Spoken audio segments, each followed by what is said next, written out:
Hey, I'm John, and welcome back to Bite Size VC, where we discuss and demystify venture capital from an entrepreneur's perspective. This is our first episode, so I thought I would start at the very beginning, and for some of you, this might be a review, but I will share one particular thing that caught me off guard and that no one actually ever explained to me, and it was kind of embarrassing.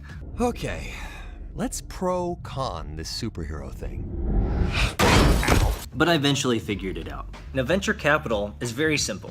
It's essentially the exchange of money for an ownership percent of the company. Dollars for ownership percent. And the money can come from people or organizations. Now, the types of people might be friends and family, it might be wealthy individuals, it might be out of your pocket, we call that being self-funded, or bootstrapping, or could come from organizations. And there are many creative names for what those organizations might be called, but typically they're called venture funds, and then they spin them into different kinds of brands and positions. And these venture funds are essentially a collection of larger pots of money that then can be used in exchange for ownership within the business.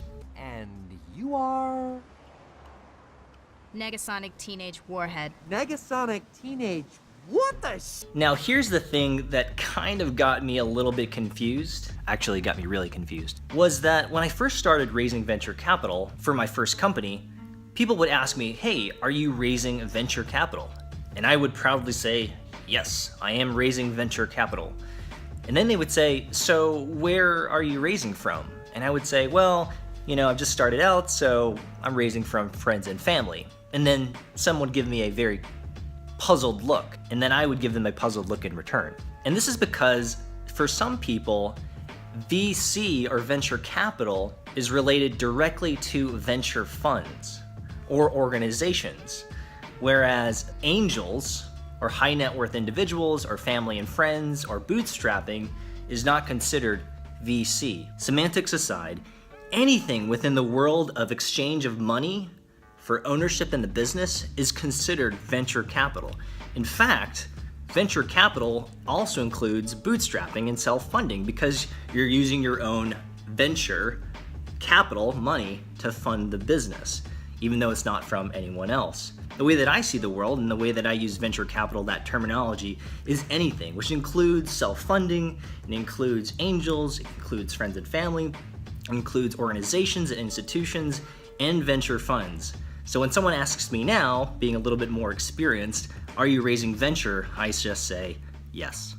Besides, nobody's getting hurt.